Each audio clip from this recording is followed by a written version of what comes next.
अस्सलाम वालेकुम गाइस, कैसे हो आप सब लोग। मैं हूँ फारिया जवीद और आज मैं आप लोगों के साथ लिप स्क्रब बनाना सिखाऊंगी और बताऊंगी इसमें कौन कौन सी चीज़ें चाहिए। ये बादाम का ऑयल है, आलमंड ऑयल, ये शुगर है वाइट, चाहे तो आप इसकी जगह ब्राउन भी ले सकते हो, और ये हनी है।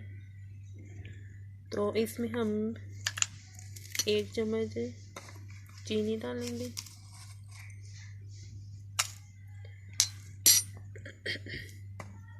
उसके बाद हम ये में आलमंड ऑयल डालेंगे थोड़ा सा, हमारे होठों को मॉइस्चराइज़र मिले। और ये हम थोड़ा सा हनी डालेंगे,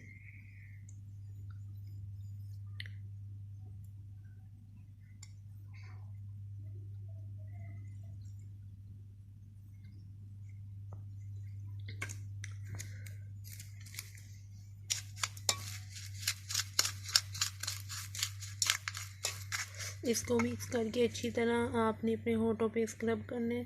जो आपके होठ ब्लैक हो जाते हैं साइड पे, ये आपकी जगह को बहुत अच्छी तरह साफ भी करेगा और आपके होठ पिंक भी होंगे। ये लिप स्क्रब है, तो आप इसको 5 से 10 मिनट के लिए अपने होठों पे करेंगे।